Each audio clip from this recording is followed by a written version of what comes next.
ಮನೆಗೆ ತುರ್ತು ಕಾಯಿಲೆಕ್ಕಿಂತ serious ಕಾಯಿಲೆಕ್ಕಿಂತ 2 litre ಹಾಲು ಮಾರೋದು ನಿಮ್ಗೆ ಇನ್ನೂ ಕಠಿಣವಾದ ಕೆಲಸ. ಅದು ಅಂಥ ತುರ್ತು ಉದ್ಯೋಗ, ಅದು ಅಂಥ ಆ ಮಟ್ಟಕ್ಕೇನು ತಂದಿಟ್ಟಿದ್ದಾರೆ. ಆಮೇಲೆ ನೀವೇನು ಅಂತೇಳಿದ್ರೆ ಹಾಲನ್ನು ತಗೊಂಡು ಹೋಗ್ತೀರಾ, ಹಾಲನ್ನು ತಗೊಂಡೋಗೇನು ಡೈರಿಗೆ ಹೋಗ್ತೀರಾ, ಡೈರಿ ಹೋದ್ಕೊಳ್ಳೆ ಇಂಥದ್ದು ಅವ್ನ ಜೀವ ಇರೋಲ್ಲ. ನಮ್ಮದು ದನಕ್ಕೆ ಜೀವ ಇರುತ್ತೆ, ಜೀವದ ಜೊತೆಗೆ ನಾವಿರೋರು. ಅದು ಅವ್ನ ಜೀವ ಇಲ್ಲ. ಈ ಥರದ್ದು ಒಂದು 150 ರೂಪಾಯಿ ಚೇರ್ ಇಟ್ಕೊಂತಾನೆ ಅವನು. ಅಲ್ಲಿಂದ ಏನು ಕೇಳಿದ್ರೆ ಒಂದು ಸಿಲ್ವರ್ ಲೋಟ ಇಟ್ಕೊಂತಾನೆ ಅಳಿಯೋಕ್ಕೆ. ಆಮೇಲೆ ಏನು ಕೇಳಿದ್ರೆ ಒಂದು ನೀವು ಹೋದ ನಿಂತಾಗ ಏನು ಕೇಳಿದರೆ ಅಲ್ಲಿ ಹೋಗಿ ನಿಮಗೊಂದು ಕಡ್ಡಿ ಹೆಟ್ತಾನೆ ಹಾಲಿಗೆ. ಕಡ್ಡಿ ಹೆಟ್ಬಿಟ್ಟು ನಿಮ್ದು ಹಾಲು ಚೆನ್ನಾಗಿಲ್ಲ, ನಿಮ್ಮ ಯೋಗ್ಯತೆ ಎಲ್ಲ ಅಳಿತಾನೆ ಅವನು. ಜನರೆದ್ರಿಗೆ ಅಳಿತಾನೆ ನಿಮ್ಮ ಯೋಗ್ಯತೆನೆಲ್ಲ.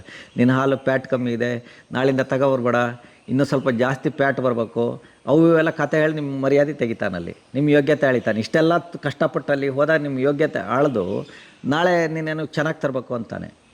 ನಿಮ್ಗೆ ಅಷ್ಟನ್ನೆಲ್ಲ ಹೇಳ್ತಾನೆ. ಆ ಹಾಲು ನೀರಾಗಿದ್ದು ಯಾರಿಗೆ? ಇವನು ಕೊಟ್ಟು ಹಿಂಡಿಲ್ಲೇ ಆಗಿರೋದು. ರೈತ ಪಾಪ ಏನು ಮೋಸ ಮಾಡಿರೋದಿಲ್ಲ. ಏನು ಹೇಳ್ರಿ, ಹಿಂಡಿ ಕೊಡೋನು ಇವನೇ. ಆ ದರಿದ್ರ ಹಿಂಡಿ ಕೊಟ್ಟಿದ್ದಕ್ಕೆ ಅದು ಪ್ಯಾಟ್ ಕಮ್ಮಿ ಆಗಿರೋದು. ಮತ್ತೆ ನೀವು ಹೇಗೆ ಗೊತ್ತಾ ಇವ್ರೆ, ಕೃಷಿನಲ್ಲಿ ನೀವೇನು ಕೇಳಿದರೆ ಕೃಷಿ ಮಾಡ್ತೀರಾ ಅಂತೇಳಿದರೆ ಇಲ್ಲಿ ನೀವು ಹಣ ಮಾಡ್ತೀನಿ ಅಂತೇಳೇನೋ ಕೃಷಿಗೆ ಬರಬಾರ್ದು. ಗೊತ್ತಾಯ್ತಾ? ಈಗ ಹಣ ಮಾಡ್ತೀನಿ ಅಂತೇಳಿ ಇಲ್ಲಿ ಬಂದರೆ ಈ ವ್ಯವಸ್ಥೆಗಳು ಹೆಂಗಿದೆ ನಿಮಗೆ ವ್ಯವಸಾಯದ ಉದ್ಯೋಗ ಹೆಂಗಿದೆ ಅಂತೇಳಿ, ಮಾರುಕಟ್ಟೆ ಹೆಂಗಿದೆ ಅಂತೇಳಿ ನೀವು ಹಣ ಮಾಡಬೇಕು ಅಂತ ಮಾರುಕಟ್ಟೆ ಮೇಲೆ ಡಿಪೆಂಡ್ ಆಗಿರ್ತೀರ. ಆ ಮಾರುಕಟ್ಟೆ ಹೆಂಗಿದೆ ಅಂತೇಳಿದರೆ ನಾನು ನೋಡ್ದಂಗೆ ನಾನು ಭಾಳ ಸಮಯದಿಂದ ನೋಡ್ತಾ ಇದ್ದೀನಿ.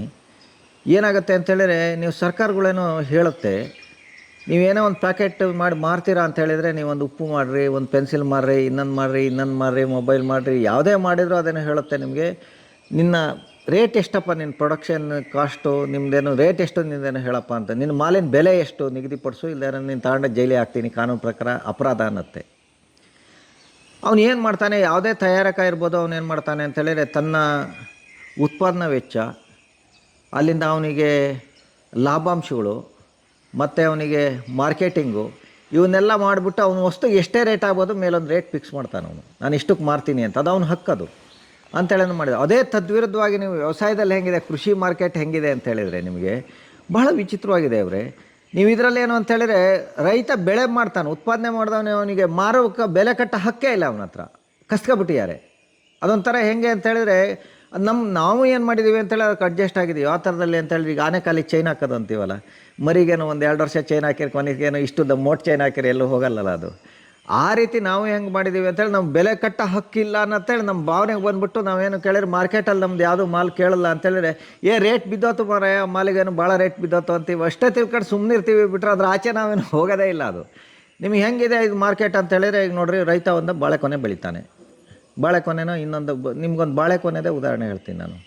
ಈ ಬಾಳೆಕೊನೆಗಳದಾಗ ಏನು ಕೇಳಿದ್ರೆ, ನೀವು ಈಗ ತಗೊಂಡು ಹೋಗ್ತೀರಾ ಅಂಗಡಿ, ನೀವು 50 ಎಕರೆ ಬಾಳೆ ಬೆಳೀರಿ, 100 ಎಕರೆ ಬೆಳೀರಿ, ನಿಮ್ದು ಅದು ಲೆಕ್ಕಕ್ಕಿಲ್ಲ. ಅಲ್ಲಿ ಸಣ್ಣದೊಂದು ಗೂಡ ಅಂಗಡಿ ಬಾಳೆಕಾಯಿ ಮಂಡಿಯನ್ನು ಇಟ್ಟವನೇನು ಮಾಡ್ತಾನೆ ಅಂತ ಹೇಳಿದರೆ, ನೀವು ತಗೊಂಡೋದಾಗ ಅವನ ಹತ್ರ ಕೇಳ್ತೀರಾ, ಏನು ಕೇಳಿದರೆ ಬಾಳೆಕಾಯಿ ರೇಟ್ ಎಷ್ಟಣ ಅಂತ. ನೀವು ಯಾವತ್ತೂ ನನ್ನ ಬಾಳೆಕಾಯಿ ಇಷ್ಟಕ್ಕೆ ತಗ ಅಂತ ನೀವು ಹೇಳಲೇ ಇಲ್ಲ. ಅವನು ಹೇಳ್ತಾನೆ ತನ್ನ ರಿಕ್ವೈರ್ಮೆಂಟ್ಗಳು, ತನ್ನ ಲಾಭಾಂಶಗಳು, ತನ್ನ ಅವಶ್ಯಕತೆಗಳನ್ನು ಇವನ್ನೆಲ್ಲ ನೋಡ್ಕೊಂಡು ಏನು ಮಾಡ್ತಾನೆ ಅವನು ಅಂತೇಳಿದರೆ, ನಿಮ್ಮ ಬಾಳೆಕಾಯಿನ ಎಷ್ಟಕ್ಕೂ ಕೇಳ್ಬೋದು. ಹೋದ ವರ್ಷ ಗಣಪತಿ ಹಬ್ಬದಲ್ಲೇನು ಚೆನ್ನಾಗೇನು ಡಿಮಾಂಡ್ ಇದೆ ಅಂತಾಗಿ 80 ರೂಪಾಯಿ ತಗೊಂಡವನು ಈ ವರ್ಷ ನಿಮಗೇನು ರೈತರೆಲ್ಲ ಬೆಳೆದಿದ್ದಾರೆ ಅಂತೇಳಿ ನಿಮ್ಗೆ 8 ರೂಪಾಯಿ ಕೇಳ್ಬೋದು. ಕೆಲವು ಟೈಮ್ ಟೊಮೊಟೊ ಅವೆಲ್ಲ ಕೇಳ್ದೇ ಇರ್ಬೋದು, ನಂಗೆ ಬೇಡಪ್ಪ ನೀನು ಅಂತ. ಅಷ್ಟಕ್ಕೇನೂ ಇದೇ ವ್ಯವಸ್ಥೆ. ಅದೇ ನೀವು ಬಾಳೆಕೊನೆ ಕೊಟ್ಟಿರ್ತೀರಲ್ಲ, ಅದು ಅಂಗಡಿಯವನಿಗೆ ಕೊಟ್ಟಿರ್ತೀವಲ್ಲ, ನೀವು ಮಾನ್ಯ ವಾರ ಸಂತೆಗೋ ಅಥವಾ ಪೇಟೆಗೋ ಹೋದಾಗ ಅದೇ ಬಾಳೆಕೊನೆನಲ್ಲೇ 2 ಬಾಳೆಹಣ್ಣು ಕಿತ್ತು ತಿಂದ್ರಿ. ತಿಂದಾಗ ತಿರ್ಗಾ ಮತ್ತೆ ನಿಮ್ಮ ಬಾಯಿಲನ್ನೇ ಕೇಳ್ತೀರಾ ಅಂಗಡಿಯವನ ಹತ್ರ, ಎಷ್ಟಣ್ಣ ಬಾಳೆಹಣ್ಣಿನ ರೇಟು ಅಂತ. ನಾವು ಕೊಡ್ಬೇಕಾದ್ರೂ ಎಷ್ಟಣ್ಣ ಬಾಳೆಹಣ್ಣಿನ ರೇಟು ಕೇಳ್ತೀವಿ, ತಗೋಬೇಕಾದ್ರೆ ಎಷ್ಟಣ್ಣ ಬಾಳೆಹಣ್ಣಿನ ರೇಟು ಕೇಳ್ತೀವಿ.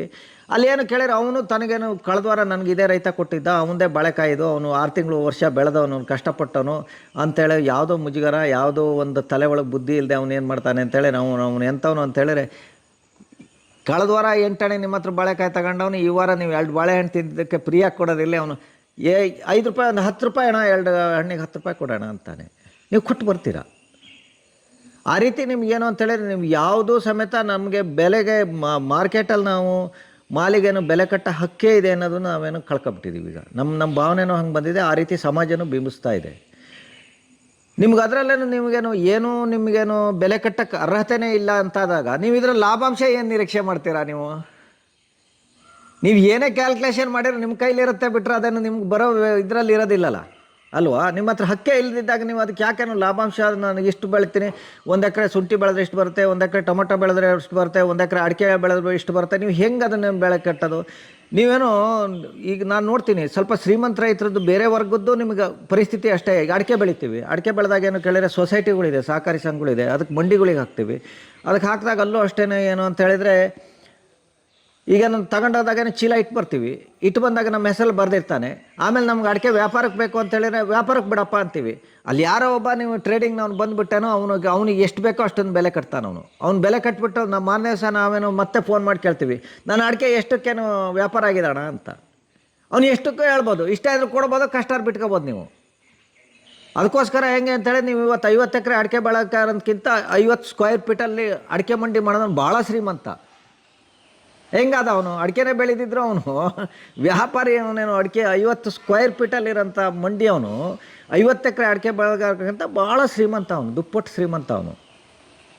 ಇದಕ್ಕಾಗಿ ಏನು ಕೇಳಿದ್ರೆ ಇದರಲ್ಲೇನು ಲಾಭಾಂಶಗಳು, ನಾವೇನು ಬೆಲೆ ನಿಗದಿ ಇಷ್ಟು ಬೆಳಿತೀವಿ ಅವೆಲ್ಲ ಎಲ್ಲ ಕೇಳಿದ್ರೆ ಸುಳ್ಳು. ಇದಕ್ಕೆ ಸಂಬಂಧಪಟ್ಟಂಥ ವ್ಯವಸ್ಥೆಗಳು ರೈತನಿಗೆ ಸಂಬಂಧಪಟ್ಟು ಹಿಂಗಿದೆ ಅಂತ ಹೇಳಿದ್ರೆ ನಿಮಗೆ ಇವತ್ತು ಉದಾಹರಣೆ ನೋಡಿರಿ, ಹಾಲು ರೈತ ಬೆಳೆಯೋದು, ಬೇರೆ ಯಾರನ್ನ ಬೆಳೆಯೋಕ್ಕವಲ್ಲ. ಹೆಚ್ಚಾಗಿ ನೀವು 90% ರೈತನೇ ಹಾಲು ಉತ್ಪಾದನೆ ಮಾಡೋದು. 2 ದನ ಕಟ್ಟಿರ್ತಾನೆ, ಇದು ಮಾಡ್ತಾನೆ. ನೋಡಿರಿ, ಒಂದು ದನಕ್ಕೇನೋ ಒಂದು 20-30 ಸಾವಿರ ರೂಪಾಯಿ ಕೊಡ್ತೀರಾ, ತಂದೇನೋ ಕೊಟ್ಟಿಗೆ ಕಟ್ತೀರಾ. ಕೊಟ್ಟಿಗೆ ಯಾರಿದ್ದೋ ಕೇಳಿದ್ರೆ ನಿಮ್ಮದೋ ನಿಮ್ಮ ಅಪ್ಪಂದೋ ಅಜ್ಜಂದೋ ಯಾರಿದ್ದೋ ಬಾಡಿಗೆ ಅದಕ್ಕೂ ಇಲ್ಲ. ಗೂಡ ಅಂಗಡಿ ಅವನಿಗೆ ಬಾಡಿಗೆ ಇದೆ, ಸ್ಕ್ವೇರ್ ಫೀಟಿಗೆ ಇಷ್ಟ ಅಂತೇಳಿ, ನಮಗೆ ಬಾಡಿಗೆ ಇಲ್ಲ. ಅಷ್ಟೆಲ್ಲ ಮಾಡಿದ ಮೇಲೆ ಅದು ಎಂಥ ತುರ್ತು ಉದ್ಯೋಗ ನಿಮಗೆ, ಎಂಥ ಕಠಿಣವಾದ ಉದ್ಯೋಗ ಅಂತೇಳಿದರೆ ಹೈನುಗಾರಿಕೆನೂ.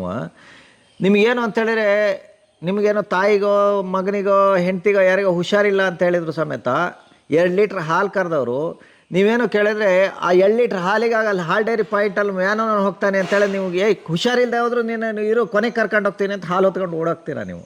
ಅಂದರೆ ಹೆಂಗೆ ಕೇಳಿದ್ರೆ ನಿಮ್ಮ ಮನೆಗೆ ತುರ್ತು ಕಾಯಿಲೆಕ್ಕಿಂತ, ಸೀರಿಯಸ್ ಕಾಯಿಲೆಕ್ಕಿಂತ 2 ಲೀಟ್ರ್ ಹಾಲು ಮಾರೋದು ನಿಮ್ಗೆ ಇನ್ನೂ ಕಠಿಣವಾದ ಕೆಲಸ. ಅದು ಅಂಥ ತುರ್ತು ಉದ್ಯೋಗ, ಅದು ಅಂಥ ಆ ಮಟ್ಟಕ್ಕೇನು ತಂದಿಟ್ಟಿದ್ದಾರೆ. ಆಮೇಲೆ ನೀವೇನು ಅಂತೇಳಿದ್ರೆ ಹಾಲನ್ನು ತಗೊಂಡು ಹೋಗ್ತೀರಾ, ಹಾಲನ್ನು ತಗೊಂಡೋಗೇನು ಡೈರಿಗೆ ಹೋಗ್ತೀರಾ, ಡೈರಿಗೆ ಹೋದ್ಕೊಳ್ಳೆ ಇಂಥದ್ದು ಅವ್ನ ಜೀವ ಇರೋಲ್ಲ, ನಮ್ಮದು ದನಕ್ಕೆ ಜೀವ ಇರುತ್ತೆ, ಜೀವದ ಜೊತೆಗೆ ನಾವಿರೋರು. ಅದು ಅವ್ನ ಜೀವ ಇಲ್ಲ. ಈ ಥರದೊಂದು 150 ರೂಪಾಯಿ ಚೇರ್ ಇಟ್ಕೊಂತಾನೆ ಅವನು. ಅಲ್ಲಿಂದ ಏನು ಕೇಳಿದ್ರೆ ಒಂದು ಸಿಲ್ವರ್ ಲೋಟ ಇಟ್ಕೊಂತಾನೆ ಅಳಿಯೋಕ್ಕೆ. ಆಮೇಲೆ ಏನು ಕೇಳಿದ್ರೆ ಒಂದು ನೀವು ನಿಂತಾಗ ಏನು ಕೇಳಿದ್ರೆ ಅಲ್ಲಿ ಹೋಗಿ ನಿಮ್ಗೊಂದು ಕಡ್ಡಿ ಹೆಟ್ತಾನೆ ಹಾಲಿಗೆ. ಕಡ್ಡಿ ಹೆಟ್ಬಿಟ್ಟು ನಿಮ್ಮದು ಹಾಲು ಚೆನ್ನಾಗಿಲ್ಲ, ನಿಮ್ಮ ಯೋಗ್ಯತೆ ಎಲ್ಲ ಅಳಿತಾನೆ ಅವನು, ಜನರ ಎದುರಿಗೆ ಅಳಿತಾನೆ ನಿಮ್ಮ ಯೋಗ್ಯತೆನೆಲ್ಲ.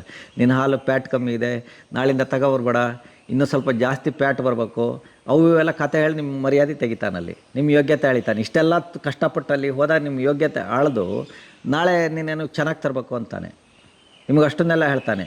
ಆ ಹಾಲು ನೀರಾಗಿದ್ದು ಯಾರಿಗೆ? ಇವನು ಕೊಟ್ಟು ಹಿಂಡಿಲ್ಲೇ ಆಗಿರೋದು. ರೈತ ಪಾಪ ಏನು ಮೋಸ ಮಾಡಿರೋದಿಲ್ಲ. ಏನು ಹೇಳ್ರಿ, ಹಿಂಡಿ ಕೊಡೋನು ಇವನೇ.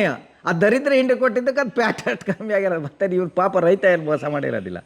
ಇಷ್ಟೆಲ್ಲ ಮಾಡ್ಕೊಂಡಾಗ ಅಲ್ಲೆಲ್ಲ ಆಳ್ದು ಇದೆಲ್ಲ ಮಾಡಿದ ಮೇಲೆ ಒಂದು ಬುಕ್ಕಿಗೆ ಎಂಟ್ರಿ ಮಾಡಿಯೋ ಇಲ್ಲ ಇಷ್ಟುದ್ದ ಚೀಟಿನೋ ಕೊಡ್ತಾನೆ, 300 ಬಂದು ನಿಮ್ಮ ದುಡ್ಡು ತಗೊಂಡೋಗ್ರಿ ಅಂತ. ಕ್ಯಾಶ್ ಏನು ಕೊಡಲ್ಲ ಅವನು. ಆಮೇಲೆ ಈ ಕಡೆಯಿಂದ ಒಬ್ಬ ನಿಮಗೇನು ಕೇಳಿದ್ರೆ ಒಂದು ಕ್ಯಾಟ್ಲ್ ಹಿಡ್ಕೊಂಬರ್ತಾನೆ ಹಾಲು ತಗೊಳಕ್ಕೆ, ಗ್ರಾಹಕ ಒಬ್ಬನು. ಆವಾಗೇನು ಕೇಳಿದ್ರೆ ನಿಮ್ಗೆ ಅಲ್ಲೂ ಮೋಸ, ಗ್ರಾಹಕ ಬಂದಾಗಲೂ ಮೋಸ. ಇಲ್ಲಿ ಕಡ್ಡಿ ಎಟ್ಟು ಅಳ್ದಿರ್ತಾನಲ್ಲ, ಹಾಲೇನು ಪ್ಯಾಟ್ ಯಾವುದು ಜಾಸ್ತಿ ಗೊತ್ತಿರುತ್ತಲ್ಲ, ಅವನಿಗೆ ಬೇಕಾದ ಫ್ರೆಂಡ್ಸ್ ಇನ್ನೊಬ್ರು ಬಂದರೆ ಒಳ್ಳೆ ಹಾಲು ಹಾಕ್ತಾನಲ್ಲಿ, ಅಲ್ಲೂ ಮೋಸ. ಇವನು ಒಳ್ಳೆ ಹಾಲು ಹಾಕ್ಬಿಟ್ಟು ಬೇರೆ ಗೊತ್ತಿಲ್ಲದೆ ಸುಮಾರಕ್ಕಿನ್ನ ಹಾಲು ಹಾಕ್ತಾನೆ, ಅಳ್ದಿರ್ತಾನಲ್ಲ ಇವನು. ಇವನು ಹಾಲು ಕೊಡಬೇಕಾದ್ರೆ ಹಾಲು ರೈತನ ಹತ್ರ ಅಳಿಸ್ಬೇಕಾದ್ರೆ ಮಾತ್ರ ಕಡ್ಡಿ ಎಟ್ತಾನೆ. ಇವನು ವಾಪಸ್ ಕೊಡ್ಬೇಕಾದ್ರೆ ಕಡ್ಡಿ ಎಟ್ಟೋದೇ ಇಲ್ಲ ಅವನು. ಯಾವೆಲ್ಲ ಕಡ್ಡಿ ಎಟ್ಟಿದ್ದು ನೋಡಿದ್ದೀರಂದ್ರೆ, ನೀವು ಪ್ಯಾಟ್ ಅಳ್ದಿದ್ದು ನೋಡಿದ್ದೀರಂದ್ರೆ, ಅಳಿಯೋದೇ ಇಲ್ಲ ಅವನು, ಬರೇ ಮೋಸ. ಕೊಟ್ಬಿಟ್ಟು ಏನು ಮಾಡ್ತಾನೆ ಅಂತೇಳಿ ಆತನ ಹತ್ರ ಏನು ಕೇಳಿದ್ರೆ ಗರಿ 50 ರೂಪಾಯಿ ನೋಟ್ ಇಸ್ಕೊಂತಾನೆ. ಕಡ ಇಲ್ಲ, ಚೀಟಿ ಬರ್ಕೊಡೋದಿಲ್ಲ, ಯಾವ್ಯಾವುದೂ ಇಲ್ಲ. ಎಷ್ಟಪ್ಪ ರೈತಿಗೆ 25 ರೂಪಾಯಿ ಕೊಡ್ತಾನೆ, 300 ಬಾ ಅಂತಾನೆ. ಇವನು ಗರಿ ನೋಟನ್ನು 50 ರೂಪಾಯಿ ಏನು ಕೇಳಿದ್ರೆ ಹಿಂಗೆ ಆಳ್ದು ಹಾಕ್ತಾನೆ ಇಸ್ಕೊಂತಾನೆ. ಹಾಗಾದರೆ ನಿಮಗೇನು ಅಂತೇಳಿದ್ರೆ ಶ್ರಮಕ್ಕೇನು, ರೈತನ ಶ್ರಮಕ್ಕೆ ನಿಮಗೇನು ವ್ಯಾಲ್ಯೂಯೇಷನ್ ಮಾಡಿದರೆ, ನಿಮ್ಗೆ ಹಣದ ಮೌಲ್ಯಮಾಪನ ಮಾಡಿದರೆ ಎಷ್ಟು ವಿಚಿತ್ರವಾಗಿದೆ ಒಂದು ವರ್ಗಕ್ಕೂ ಇನ್ನೊಂದು ವರ್ಗಕ್ಕೂ ಅಲ್ವಾ? ಇಂಥ ಉದ್ಯೋಗದಲ್ಲಿ ಇದ್ದುಬಿಟ್ಟು ನಾನೇನೋ ಇದರಲ್ಲೇನೋ ಅಷ್ಟು ಹಣ ಮಾಡ್ತೀನಿ, ಇಷ್ಟು ಹಣ ಮಾಡ್ತೀನಿ. ಯಾವುದೋ ಯೂಟ್ಯೂಬರ್ ಹೇಳ್ತಾರೆ ಒಂದು 3 ಎಕರೆ ಮಾಡಿ ಏನೋ 3 ಕೋಟಿ ಗಳಿಸಿದ್ದೀನಿ, 50 ಲಕ್ಷ ಗಳಿಸಿದ್ದೀನಿ, ಹೈನುಗಾರಿಕೆ ಭಾಳ ಲಾಭ. ಇವೆಲ್ಲದು ಸುಳ್ಳು. ಒಟ್ಟು ಜೀವನ ಇದು ಒಂದಷ್ಟೇ ಬಿಟ್ಟರೆ ಇನ್ನೇನಿಲ್ಲ. ಅವೆಲ್ಲ ಲಾಭ ದುಡ್ಡು ಮಾಡೋದಾದರೆ ರೈತಾಪಿನಲ್ಲಿ ನಿಮಗೆ ಬೇಕಷ್ಟು ಬೇರೆ ಉದ್ಯೋಗಗಳಿದೆ. ರೈತಾಪಿ ಅಲ್ಲದೆ ಅದನ್ನು ಮಾಡಿ ಹಣ ಮಾಡ್ಬೋದು. ಇಲ್ಲಿ ನೀವು ನಿಷ್ಕಲ್ಮಶವಾಗಿ ನನಗೆ ಹಣ ಯಾವುದೂ ಇಲ್ಲ ಅಂಥೇಳಿ ನೀವೇನು ಬಂದರೆ ಮಾತ್ರ ಈ ಉದ್ಯೋಗದಲ್ಲಿ ಸಕ್ಸಸ್ಸನ್ನು ಕಾಣ್ತೀರಾ. ಈ ಉದ್ಯೋಗದಲ್ಲಿ ಇದ್ದವ್ರು ಏನು ಕೇಳಿದರೆ ನೀವು ಉನ್ನತಿಯನ್ನು ಸಾಧಿಸೋಕ್ಕಾಗಲ್ಲ. ನಾನು ಕಂಡಾಗೆ ನಾನು ಯಾಕೆ ಕೃಷಿನೇ ಮಾಡ್ತೀನಿ, ಇದು ನನಗೆ ಬಹಳ ಖುಷಿ ಕೊಟ್ಟಿದೆ, ಬಹಳ ಒಳ್ಳೆಯದಿದು ಅಂತ ಹೇಳಿದ್ರೆ, ನಾನು ಕಂಡ ಸತ್ಯಗಳಲ್ಲಿ ಏನು ಕೇಳಿದರೆ, ಸಾಮಾಜಿಕ ಬದುಕಿನಲ್ಲಿ ನಿಮಗೇನು ಕೇಳಿದರೆ, ನಿಮಗೆ ಎರಡು ಥರ ಶ್ರೀಮಂತಿಗೆ ನಾನು ನೋಡ್ತೀನಿ. ಒಂದು ಏನಂತೆ ಪ್ರಾಕೃತಿಕ ಶ್ರೀಮಂತಿಗೆ. ಪ್ರಾಕೃತಿಕ ಶ್ರೀಮಂತಿಗೆ ಅಂತೇಳಿದ್ರೆ ನಿಮಗೇನು ಅಂತೇಳಿದರೆ, ಒಳ್ಳೆ ಆಹಾರ, ಒಳ್ಳೆ ಗಾಳಿ, ಒಳ್ಳೆ ಬೆಳಕು, ಒಂಥರ ನಿಷ್ಕಲ್ಮಶ ಮನಸ್ಸು, ಒಳ್ಳೆ ಆರೋಗ್ಯ, ನಿಮ್ಮದು ಒಂಥರ ಏನು ಕೇಳಿದರೆ ನಿಮ್ಮ ಉದ್ಯೋಗ ನೀವೇ ಮಾಡುವಂಥದ್ದು, ಇನ್ನೊಂದು ಜೀತ ಇಲ್ಲದಿದ್ದಂಥದ್ದು, ಜೀತನ ಹೊರತುಪಡಿಸಿದಂಥ ಉದ್ಯೋಗ, ಒಂಥರ ಸಮೃದ್ಧ ಪ್ರಾಕೃತಿಕ ಬದುಕು. ಅದೇನಾದ್ರು ಸಿಗಬೇಕು ಅಂತೇಳಿದರೆ ನಿಮಗೆ ಬಹುಶಃ ವ್ಯವಸಾಯ ಒಂದು ಬಿಟ್ಟರೆ, ಕೃಷಿ ಬಿಟ್ಟರೆ ಬೇರೆ ಯಾವುದರಲ್ಲೂ ನಿಮ್ಗೆ ಅಷ್ಟು ಅವಕಾಶಗಳೇನೂ ಇಲ್ಲ. ಎಲ್ಲದರಲ್ಲೂ ಏನೋ ಒಂದು ನಿಮ್ಗೆ ಹಣ ಬರ್ಬೋದು ಬಿಟ್ಟರೆ ಇದೆ. ಅದಕ್ಕೆ ನಿಮ್ಗೆ ಏನು ಅಂತೇಳಿ ಎರಡು ಥರ ಶ್ರೀಮಂತಿಗೆ, ಒಂದು ಪ್ರಾಕೃತಿಕ ಶ್ರೀಮಂತಿಗೆ ಬೆಲೆ ಕಟ್ಟಲಾರ್ದಿದ್ದು, ಇನ್ನೊಂದು ಹಣದ ಶ್ರೀಮಂತಿಗೆ. ನಿಮಗೆ ಇವತ್ತು 98% ಜನಗೆ ಏನಂದ್ರೆ ಹಣ ಸರ್ವಸ್ವವಾಗಿದೆ, ಹಣದ ಶ್ರೀಮಂತಿಗೆ ಬೆನ್ನತ್ತಿದ್ದಾರೆ. ಗೊತ್ತಾಯ್ತಾ? ನಿಮಗೇನೋ ಪ್ರಾಕೃತಿಕ ಶ್ರೀಮಂತಿಗೆ ಬೇಕು, ನನಗೆ ಭೂಮಿ ಮೇಲೆ ಹುಟ್ಟಿದ್ದಕ್ಕೆ ಒಳ್ಳೆ ಬದುಕಬೇಕು, ನಾನು ಶ್ರೀಮಂತವಾಗಿ ಪ್ರಾಕೃತಿಕ ಶ್ರೀಮಂತವಾಗಿ ಬದುಕ್ತೀನಿ ಅಂದರೆ ವ್ಯವಸಾಯಕ್ಕೆ ಬರ್ರಿ, ಕೃಷಿ ಮಾಡಿರಿ. ಅದರಲ್ಲೇನೋ ನೀವೇನೋ ಹಣದಿಂದ ಹೊರತುಪಡಿಸಿ ಉದ್ಯೋಗ ಕೀಳಿರಿ. ಹಣಕ್ಕೂ ನಿಮಗೂ ಕೃಷಿಗೂ ಸಂಬಂಧವೇ ಇಲ್ಲ. ಹಣದ ಜೊತೆ ಕೃಷಿ ಸಂಬಂಧ ಇಟ್ಕೊಂಡ್ರಿ ಅಂದರೆ ವ್ಯಥೆ ಪಡ್ತೀರಾ, ಸಾಲ ಮಾಡ್ತೀರಾ, ಅನುಭವಿಸ್ತೀರಾ, ನೀವು ಇದರಲ್ಲಿ ದುಃಖ ಅನುಭವಿಸ್ತೀರಾ. ಯಾವ ಥರ ಕೃಷಿ ಮಾಡೋದು? ನೀವು ಅದಕ್ಕೋಸ್ಕರ ನಾವೀಗ ಮಾಡ್ತೀವಲ್ಲ ಸ್ವಾಭಾವಿಕ ಕೃಷಿಗಳು, ಈ ಥರದ ಕೃಷಿಗಳು ಮಾಡಿರಿ. ಕೃಷಿ ಬದುಕು ಬೇರೆ ಇದೆ, ನಾನು ತೋರಿಸ್ತೀನಿ ಹೇಗೆ ಅಂತೇಳಿ. ಆರ ಥರ ಏನಿಲ್ಲ.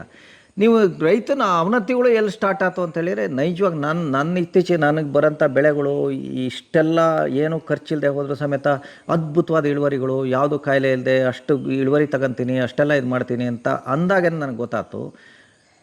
ಸರಿಯಾ ತಪ್ಪ ನನಗೆ ಗೊತ್ತಿಲ್ಲ, ನನ್ನ ಅನಿಸಿಕೆ ನಾನೇನು ಹೇಳೋದು. ನಮ್ಗೆ ಎಲ್ಲಿ ಅಂತ ಹೇಳಿದ್ರೇನು, ಕೃಷಿನಲ್ಲಿ ನಿಮಗೆ ನಮ್ಮ ಕಾಣದಿದ್ದ ಜಗತ್ತಲ್ಲಿ ನಾವೇನು ಕೇಳಿದರೆ ಸಂಶೋಧನೆಗಳು ಸ್ಟಾರ್ಟ್ ಆಯ್ತು ನೋಡಿ. ಎಲ್ಲ ಎ ಸಿ ರೂಮಲ್ಲಿ ಕೂತ್ಕೊಬಿಟ್ಟು ಲ್ಯಾಬ್ಗಳಲ್ಲಿ ಸಂಶೋಧನೆ ಶುರು ಮಾಡ್ದೆ ನೋಡಿ. ಅಲ್ಲಿಂದ ಏನು ಅಂತೇಳಿ ಕೃಷಿ ಅವನತಿಗಳೇನೋ ಸ್ಟಾರ್ಟ್ ಆಯ್ತು, ಕೃಷಿ ಭೂಮಿ ಅವನತಿಗಳು. ಅವನು ಎಲ್ಲಿವರೆಗೆ ತಂದ ಅಂತೇಳಿದ್ರೆ, ಇವತ್ತು ಹಣಕ್ಕೋಸ್ಕರ ನೀವು ಕಳೆನಾಶಕ ಹೊಡಿರಿ ಅಂದ. ಭೂಮಿ ಏನು ಅನ್ನೋದೇ ಅರ್ಥ ಇಲ್ಲ ಅವನಿಗೆ, ಈ ಜಗತ್ತೇ ಅರ್ಥ ಇಲ್ಲ ಅವನಿಗೆ. ಅವ್ನು ಬರೀ ಲ್ಯಾಬಲ್ಲಿ ವಿಶ್ಲೇಷಣೆ ಮಾಡ್ಕೊಬಿಟ್ಟು ನಿಮಗೇನು ಕಳೆನೇ ವಿನಾಶ ಅಂದ. ಅವನು ಕಳೆ ಒಂದು ವರ್ಚಸ್ಸು, ತೇಜಸ್ಸು, ಅದು ಭೂಮಿಯ ಸತ್ವ ಅನ್ನೋದೇ ಬಿಟ್ಟ. ಕಳೆನೇ ನಿನಗೇನು ವಿನಾಶ ಅಂದ, ವಿಪತ್ತು ಅಂದ, ಕಳೆನಾಶಕ ಕಂಡು ಹಿಡ್ದ. ಡ್ರೋನಲ್ಲೇನು ವಿಷ ಹೊಡಿತೀನಿ, ಇನ್ನೊಂದು ವರ್ಗದ ಜೀವಿನ ಸಾಯಿಸ್ತೀನಿ ನಾನು ಅಂತೇಳೇನು ಬಂದ. ಇವೆಲ್ಲ ಬಂದಾಗ ಏನು ಕೇಳಿದ್ರೆ, ಇದೆಲ್ಲ ಒಂದು ಹಂತಲ್ಲಿ ನಿಮಗೇನು ಸಂಪೂರ್ಣವಾಗಿ ನಿಮಗೇನು ಕೇಳಿದ್ರೆ, ನಮ್ಮ ಹೊಸ ಆವಿಷ್ಕಾರಗಳು ಮಾಡಿ ಏನು ನಾವೇನು ಸಂಶೋಧನೆಗಳು ಏನು ಕೃಷಿ ಜಗತ್ತಲ್ಲಿ ಸ್ಟಾರ್ಟ್ ಆಯ್ತೋ, ಅಲ್ಲಿಂದ ಭೂಮಿಯ ಅವನತಿಗಳು ಸ್ಟಾರ್ಟ್ ಆಯ್ತು. ಅದ್ರ ಜೊತೆಗೆ ರೈತನಿಗೆ ಇನ್ನೊಂದೇನು ಕೇಳಿದರೆ, ಕೃಷಿ ಮಾರುಕಟ್ಟೆಗಳು ಯಾವ ಶುರು ಆಗ್ಬಿಟ್ಟು, ನೀವು ರೈತನ ಬೆಳೆಗಳಿಗೆ ಯಾವಾಗೇನು ನೀವು ಹಣ ತಳಕ್ಕೆ ಹಾಕ್ಕೊಂತ, ಅಲ್ಲಿಂದ ರೈತನ ಅವನತಿಗಳು ಸ್ಟಾರ್ಟ್ ಆಗಿ ವಿಷ ಕುಡಿಯಲ್ಲಿವರೆಗೆ ಬಂದ. ಅದು ಯಾಕಾಗೇನೋ ಅವನತಿಗಳೇನು ರೈತನಿಗೆ ಬೆಲೆ ಬಂದಾಗ ಬಂತು ಅಂತ ಹೇಳಿದರೆ, ಉದಾಹರಣೆ ನಿಮಗೇನು ಅಂತ ಹೇಳಿದರೆ, 80 ರೂಪಾಯಿ ಟೊಮೊಟೊ ಕೆ ಜಿ ಇತ್ತು. ಎಲ್ಲ ರೈತನು ಟೊಮೊಟೊ ಬೆಳೆದ. ಆ ಎಲ್ಲ ರೈತನು ಬೆಳೆದಾಗ ಏನು ಕೇಳಿದರೆ, ಅವಾಗೇನು ಅಧಿಕ ಉತ್ಪಾದನೆ ಆಯ್ತು, ಮಾರ್ಕೆಟಿಗೆ ಭಾಳಷ್ಟು ಟೊಮೊಟೊ ಬಂತು. ಅವಾಗೇನಾಯ್ತು ಕೇಳಿದರೆ, ಟೊಮೊಟೊಗೆ 2 ರೂಪಾಯಿ ಕೆ ಜಿ ಬಂತು. ಆ 2 ರೂಪಾಯಿ ಕೆ ಜಿ ಬಂದ ಕೂಡಲೇ ಇವನು 20,000 ಸಾಲ ಮಾಡ್ದ. ಇವನ ಹತ್ರ ಭಾಳ ಕಷ್ಟ ಆಯ್ತು, ಇವನು ಹೆಂಗಪ್ಪ ಬದುಕು ಅನ್ನೋಷ್ಟೊತ್ತಿಗೆ ಆಲೂಗೆಡ್ಡೆಗೇನು ನಿಮಗೇನು 80 ರೂಪಾಯಿ ಕೆ ಜಿ ಆಗಿತ್ತು. ಯಾಕೆಂದ್ರೆ ಆಲೂಗೆಡ್ಡೆ ಯಾರು ಬೆಳೆದಿಲ್ಲ, ಎಲ್ಲ ಟೊಮೊಟೊ ರೇಟಿಗೋಸ್ಕರ ಬೆಳೆದ. ಆಲೂಗೆಡ್ಡೆಗೆ 80 ರೂಪಾಯಿ ಆಯ್ತು ಅಂತೇಳಿ ಎಲ್ಲ ರೈತನು ಏನು ಕೇಳಿದರೆ ತಿರುಗಿ ಮತ್ತೆ ಆಲೂಗೆಡ್ಡೆ ಬೆಳೆದ. ಆಲೂಗೆಡ್ಡೆಗೆ ಬೆಳೆದ ಕೂಡಲೇ ಏನಾಗ್ಬಿಡ್ತು ಇವನಿಗೆ ಅಂತ ಹೇಳಿದರೆ, ಆಲೂಗೆಡ್ಡೆ ಮತ್ತೇನು ರೋಡಿ ಸುರಿ ಅವತ್ತು ಬಂತು. ಎಲ್ಲ ರೈತನು ಬೆಳೆದ ಮತ್ತಿನ್ನೇನಾಗುತ್ತೆ, ರೋಡಿ ಸುರಿ ಅವತ್ತು ಬಂತು. ಅಷ್ಟೊತ್ತಿಗೆ ನಿಮ್ಗೆ ಹಸಿ ಸುಟ್ಟಿಗೋ ಬಾಳೆಕಾಯಿಗೋ ಇನ್ನೊಂದಕ್ಕೋ ಮತ್ತೆ 100 ರೂಪಾಯಿ ಕೆ ಜಿಗೆ ಹೋಗಿತ್ತು. ಸದಾ ಕಾಲ ಈಗ ಹಣಕ್ಕೋಸ್ಕರ ರೈತ ಬೆನ್ನತ್ತದೆ ಒಂದು ಚಟ ಮಾಡ್ಕೊಂಡ. ನನಗೆಲ್ಲ ಬೆಳೆಗಳು ಬೇಕು, ನಾನು ಯಾವುದ್ರಲ್ಲೋ ಒಂದರಲ್ಲೊಂದು ದುಡ್ಡು ಸಿಗುತ್ತೆ, ಬದುಕು ಬೇರೆ ರೀತಿ ಅಂತ. ನಾನು ಹಣಕ್ಕೋಸ್ಕರ ಕೃಷಿ ಮಾಡಿದಾಗ ನೀವು ಅಧಿಕ ಬೆಲೆಲೇನು ಯಾವುದೇನೋ ಸಿಗುತ್ತೋ ಅದನ್ನೇನು ಕೇಳಿದ್ರೆ, ಆ ಬೆಳೆ ಬೆನ್ನತ್ತಕ್ಕೆ ಶುರು ಮಾಡ್ದೆ. ಆ ಬೆನ್ನತ್ತಕ್ಕೆ ಸದಾ ಕಾಲ ಇದೊಂಥರ ಹೆಂಗೆ ಅಂತೇಳಿ ಜುಗಾರಿ ಆಗ್ಬಿಡ್ತು, ಗ್ಯಾಮ್ಲಿಂಗು. ಇವು ಬೆನ್ನತ್ತಿ ಕಳ್ಕೊಂಡು ನೀವು ವಿಷ ಕುಡಿಯೋ ಲೆವೆಲ್ಲಿವ್ರಿಗೆ ಭಾಳಷ್ಟು ರೈತರು ಬಂದರು. ತನ್ನ ಆಸ್ತಿಗಳನ್ನು ಕಳ್ಕೊಂಡ, ತಾನು ವ್ಯಥೆ ಪಟ್ಟ, ತಾನು ದುಃಖಕ್ಕೆ ಒಳಗಾದ, ಎಲ್ಲೋದು ಅದು. ಇವನೇನು ಕೇಳಿದ್ರೆ ಹಣಕ್ಕಲ್ಲದೆ ಬೆಳೆ ಬೆಳೆದಿದ್ರು. ಇವನೇನು ಕೇಳಿದ್ರೆ ಯಾವುದೋ ಒಂದು ಬೆಳೆ, ಈಗ ನಾನು ನೋಡಿದಂಗೆ ಭಾಳಷ್ಟು ಜನ ಏನು ಮಾಡಿದ್ರು, ಅಡಿಕೆಗೆ ಭಾಳ ರೇಟ್ ಆದಾಗ ನುಸಿ ರೋಗ ಬಂತು, ಕೆಲವು ಸೈಡ್ ತೆಂಗಿನ ಗಿಡಗಳು ಕಡಿದ್ರು. ಇವತ್ತು ತೆಂಗಿನ ಗಿಡಕ್ಕೆ ಅಪಾರ ರೇಟ್ ಬಂದಿದೆ ತೆಂಗಿನಕಾಯಿಗೆ. ಈಗ ಮತ್ತೆ ತೆಂಗಿನ ಗೊಟ್ಟಿಗೇನು ತೆಂಗಿನ ಗಿಡಕ್ಕೋಸ್ಕರ ಬರ್ತಾ ಇದ್ದಾರೆ. ಇವೆಲ್ಲ ಅಲ್ಲ, ಅವತ್ತೇ ತೆಂಗಿನ ಗಿಡ ಇಟ್ಕೊಂಡಿದ್ದು ಇವತ್ತೇನೋ ಒಂದು ಒಳ್ಳೆ ಬೆಳೆ ತೆಗಿಬೋದಿತ್ತಾ? ನೀವು ಕೃಷಿ ಅಂದರೆ ಎಷ್ಟು ಅಂತೇಳಿದ್ರೆ, ಇದು ನೈಜವಾಗಿ ಇದ್ರ ಮಾರ್ಕೆಟ್, ಕೃಷಿ ಮಾರ್ಕೆಟ್ ಒಂದು ಜುಗಾರಿ, ಗ್ಯಾಂಬ್ಲಿಂಗ್. ನಿಮಗೆ ಇದಕ್ಕೇನು ಅಂತೇಳಿ, ನಿಮ್ಮ ಹತ್ರ 100 ರೂಪಾಯಿ ಇದೆಯಾ? ನನ್ನ ಅನಿಸಿಕೆ ಏನು ಅಂತೇಳಿ, ನಿಮ್ಮ ಹತ್ರ 100 ರೂಪಾಯಿ ಇದೆಯಾ, 10 ನಂಬರ್ ಇದೆಯಾ, 10 ರೂಪಾಯಿ ಎಲ್ಲ ನಂಬರಿಗೂ ಹಾಕಿ. ಯಾವುದೋ ಒಂದು ನಂಬರ್ ಹೊಡಿಲೇಬೇಕು ಅವನು, ಗೊತ್ತಾಯ್ತಾ? ಯಾವುದೋ ಒಂದು ಕ್ರೇಟ್ ಇರುತ್ತೆ, ನಿಮ್ಮ ಮೂಲ ಬಂಡವಾಳ ಇದ್ದೇ ಇರುತ್ತೆ. ನೀವು ಒಂದೇ ಸರಿ ದುಡ್ಡು ಮಾಡ್ತೀನಿ ಅಂತೇಳಿ 1 ನಂಬರಿಗೆ 100 ರೂಪಾಯಿ ಹಾಕಿದ್ರೆ ಅವ್ನು ಎತ್ಕೊಂಡು ಹೋಗ್ಬಿಡ್ತಾನೆ, ನಿಮ್ಗೆ ಆಟ ಖಾಲಿ. ಭಾಳಷ್ಟು ರೈತರುಗಳ ಕಥೆಗಳು ಇದಾಗ್ತಾ ಇರೋದು. ಮೋನೋಕ್ರಾಪ್ ಮಾಡಬೇಡಿ, ವಿವಿಧ ಬೆಳೆ, ಎಲ್ಲ ಬೆಳೆಗಳನ್ನು ಬೆಳಿ, ನಿಮ್ಮ ಹತ್ರ ಎಲ್ಲ ಬೆಳೆನೂ ಇರಲಿ, ಯಾವುದೋ ಒಂದು ಬೆಳೆಗೇನೋ ರೇಟ್ ಇರುತ್ತೆ. ಅದ್ರ ನಂಬೇನೋ ನಾವು ಇದರಲ್ಲಿ ಭಾಳ ದೊಡ್ಡ ಏನಾದ್ರು ದುಡ್ಡು ಮಾಡ್ತೀವಿ, ನಾನು ಭಾಳ ಇಂಡಸ್ಟ್ರಿ ಒಂಥರ ನಾನೇನೋ ಮುಖೇಶ್ ಅಂಬಾನಿ ಆಗ್ತೀನಿ, ಟಾಟಾ ಬಿರ್ಲಾ ಆಗ್ತೀನಿ, ಇನ್ನೊಂದೇನೋ ಇನ್ಫೋಸಿಸ್ ಆಗ್ತೀನಿ ಅನ್ನೋ ಕಲ್ಪನೆಯಲ್ಲಿ ಇದಕ್ಕೆ ಬರೋದೇ ಬೇಡ. ಸುಳ್ಳು ಅಂಥ ದುಡ್ಡು ಮಾಡೋಂಥ ಇದಲ್ಲ. ಆ ಭಾವನೆ ಏನಾದ್ರು ಇದೆ, ನಾನು ಹಣಕ್ಕೋಸ್ಕರ ಬದುಕ್ತೀನಿ ಅನ್ನೋ ಕೃಷಿಗೆ ಖಂಡಿತ ಬರಲೇಬಾರ್ದು. ಈ ಫೀಲ್ಡನ್ನು ನಾಶ ಮಾಡ್ತಾನೆ, ರಾಸಾಯನಿಕಗಳು ಅವು ಇವು ಹಾಕಿ ಇನ್ನೊಂದರಲ್ಲಿ ಏನು ಕೇಳಿರಿ ಈ ವ್ಯವಸ್ಥೆಗಳನ್ನು ಹಾಳು ಮಾಡ್ತಾನೆ ಅವನು, ತಾನು ವ್ಯಥೆ ಪಡ್ತಾನೆ. ಇದು ಒಂಥರ ಸಂಪೂರ್ಣ ವಿನಾಶದ ದಿಕ್ಕಿಗೆ ತಗೊಂಡೋಗ್ತಾನೆ. ಅದಕ್ಕೋಸ್ಕರ ಹಣನೇ ನನಗೆ ಬೇಕು, ಉದ್ಯೋಗದಲ್ಲಿ ನಾನು ಹಣನೇ ಸಂಪಾದನೆ ಮಾಡ್ತೀನಿ ಅನ್ನೋನು 100% ಕೃಷಿಗೆ ಬರಬಾರ್ದು. ನಾನು ಪ್ರಾಕೃತಿಕ ಶ್ರೀಮಂತ ಬದುಕನ್ನು ಕಟ್ತೀನಿ ಅನ್ನೋಂಥ ಆ ಭಾವನೆ ಇದ್ದು ಆ ಸಾಮಾಜಿಕ ವ್ಯವಸ್ಥೆ ತ್ಯಜಿಸಿ ಬರೋನೇನು ಕೇಳಿದರೆ ಕೃಷಿಗೆ ಬರ್ಬೋದು. ಅವಾಗಿಲ್ಲಿ ಸುಖ ಕಾಣ್ಬೋದು, ನೀವು ನೆಮ್ಮದಿ ಕಾಣ್ಬೋದು, ಶ್ರೀಮಂತ ಬದುಕನ್ನು ಕಟ್ಬೋದು, ನೀವು ಇಲ್ಲೇನೋ ಬಹಳ ಒಂಥರ ನೆಮ್ಮದಿ ಜೀವನ ಸುಖವಾಗೇನೋ ಬಾಳ್ಬೋದು. ಅದರ ಆಚೆ ನೀವೇನೋ ಈಗ ಭಾಳಷ್ಟು ನಾನು ನೋಡ್ದಂಗೆ ಭಾಳಷ್ಟು ಯೂಟ್ಯೂಬ್ಗಳಲ್ಲಿ ಅದರಲ್ಲಿ ಎಲ್ಲ ಯಾವುದೋ ಏನೋ ಅಪ್ರಚಾರಗಳು ಒಂಥರ ಏನು ನನಗೆ ಸರಿಯಾದ ತಪ್ಪ ಗೊತ್ತಿಲ್ಲ, ಅವ್ರು ಯಾಕೆ ಮಾಡ್ತಾರೋ ಗೊತ್ತಿಲ್ಲ. ಸುಮ್ಮನೆ 2 ಎಕರೆ ಇಟ್ಕೊಬಿಡೋದು, ನಾನೇನು 50 ಲಕ್ಷ ಗಳಿಸ್ಬಿಟ್ಟೆ, 25 ಲಕ್ಷ ಗಳಿಸ್ಬಿಟ್ಟೆ. ಇವರೆಲ್ಲ ಎಕರೆಗೆ 50-25 ಲಕ್ಷ ಗಳಿಯೋದಾರೇನು, ರೈತ ಯಾಕೆ ಇಷ್ಟು ಬಡತ್ತಿಗೆಲ್ಲಿರ್ಬೇಕು ರೀ? ರೈತನ ಯಾವುದೋ ಲಾಭದಲ್ಲಿರ್ಬೋದಲ್ಲ. ಇವತ್ತು ಹೆಂಗಾಗಿದೆ ಅಂತ ಹೇಳಿದ್ರೆ, ನೀವು ಎಲ್ಲಿ ಬಂದಿಯಾನೆ ಅಂತ ಹೇಳಿದ್ರೆ 20 ಎಕರೆ ರೈತ ಇಟ್ಕೊಂಡು ಅವನ ಅಪ್ಪ ಅಜ್ಜನ ಕಾಲದಿಂದ ಇದ್ದು ವ್ಯವಸಾಯ ಮಾಡೋ ರೈತನಕ್ಕಿಂತ 20 ಸ್ಕ್ವೇರ್ ಫೀಟಲ್ಲಿ ಕೆಮಿಕಲ್ಲು ನಿಮಗೇನು ಮಾರೋನು ಅವನು ತನ್ನ ಸ್ವಂತ ಜಾಗದಲ್ಲಿ ಮಾರಲ್ಲ, ಎಲ್ಲೋ ಬಾಡಿಗೆ ಗೋಡನಲ್ಲಿ ಮಾರ್ತಾನೆ. ತನ್ನ ಜಾಗ ಹಾಳಾಗಿ ಅಲ್ಲೇ ವಾಸ ಮಾಡಲ್ಲ ಅವನು, ಯಾವುದೋ ಬಾಡಿಗೆ ಗೋಡನಲ್ಲೇನೋ 20 ಸ್ಕ್ವೇರ್ ಫೀಟಲ್ಲೇನೋ ಕೆಮಿಕಲ್ ಮಾರೋನು 20-50 ಎಕರೆ ರೈತನಕ್ಕಿಂತ ಭಾಳ ಶ್ರೀಮಂತ. ಇವತ್ತು ಹೆಂಗಾದ ಅವನು? ಎಲ್ಲ ಒಂದು ಕಡೆ ಏನೋ ಒಂಥರ ಮಾಫಿಯಾ ಇದೆ ತಾನೇ ಇದು. ಅದನ್ನೆಲ್ಲ ನಾನು ಅದೆಲ್ಲ ನೋಡಿ ಹೊರಗಡೆ ಬಂದು ನಾನು ಇವಾಗೇನು ಸ್ವಾಭಾವಿಕ ಕೃಷಿ ಹೆಂಗೆ ಈ ಬದುಕು ಕಟ್ಟಿದ ಮೇಲೆ ನನಗೆ ಭಾಳ ಸಂತೋಷದಲ್ಲಿದ್ದೀನಿ. ಒಂಥರ ಸದಾಕಾಲ ಸುಖ. ನನಗೆ ಬೆಳೆಗಳು ವಿಪರೀತ ಬರುತ್ತೆ, ಹಣ್ಣಾಗಿ ಬಿದ್ದರೂ ನನಗೆ ದುಃಖ ಇಲ್ಲ, ಯಾವುದಿಲ್ಲ. ಬದುಕು ಬದಲು ಇಲ್ಲಿ ಏನು ಕೇಳಿ ನಾವು ಸುಖ ಕಾಣ್ಬೇಕಾದ್ರೆ ನೀವು ಕೃಷಿನೋ ಇನ್ನೊಂದೋ ಬದಲು ಮಾಡಿರಾಗಲ್ಲ. ಸಮಗ್ರ ಬದುಕು ಬದಲಾಗೋದು ಮಾತ್ರ ನೀವೇನು ಕೇಳಿದರೆ ಇಲ್ಲಿ ಸುಖವಾಗಿ ಬದುಕ್ಬೋದು. ಅದು ಬಿಟ್ಟು ಯಾವುದೋ ಒಂದು ಉದ್ಯೋಗ ಬದಲು ಮಾಡಿದ್ಕೊಳ್ಳೆ ಇನ್ನೇನು ಸುಖ ಸಿಗುತ್ತೆ ಇಲ್ಲಿ? ಬರೇ ಮೇಲೆ ಬದುಕ್ಬೇಕು ಅಷ್ಟೇ. ಅವನ್ನೆಲ್ಲ ಹೊರಗೆ ಬಂದಾಗ ಬೇರೆ ದಿಕ್ಕಲ್ಲಿ ಇನ್ನೊಂದು ಬದುಕಿದೆ ಇಲ್ಲಿ ಭೂಮಿ ಮೇಲೆ. ಈ ಥರದ ಅಸಹ್ಯ ಬದುಕುಗಳು ಈ ಸಾಮಾಜಿಕ ಜಗತ್ತನ್ನು ನೋಡ್ದಂಗೆ ಒಂಥರ ಭಾಳ ಎತ್ತಲಾಗೋ ಬೇರೆ ದಿಕ್ಕಿಗೆ ಹೋಗ್ತಾ ಇದೆ ಅಂತ ವಿನಾಶದ ಅಂಚುಗಳೇನೋ ಅನಿಸುತ್ತೆ ಯೋಚನೆ ಮಾಡಿದರೆ. ಬಹುಶಃ ನಂದು ಕೆಲವೇ ವರ್ಷಗಳಲ್ಲಿ ಈ ಸಾಮಾಜಿಕ ಸ್ಥಿತಿಯು ಹಿಂಗಿರಲ್ಲ ಏನೋ ಅನಿಸುತ್ತೆ ನನಗೆ. ಒಂದಿಷ್ಟು ಬದಲಾವಣೆಗಳು ಸಾಗದೆ ಏನೋ ಇದು ಅಂತ ಆ ರೀತಿ ವಿಪರೀತವಾಗಿ ಸಾಗ್ತಾ ಇದ್ದೀವಿ. ನೋಡೋಣ ಎಲ್ಲಿ ಬರುತ್ತೆ ಅಂತೇಳಿ ನೋಡೋಣ, ಕಾದು ನೋಡೋಣ. ಇನ್ನೊಂದು ಮುಂದೆ ಸಮಯ ಇದೆಯಲ್ಲ ಅಲ್ವಾ?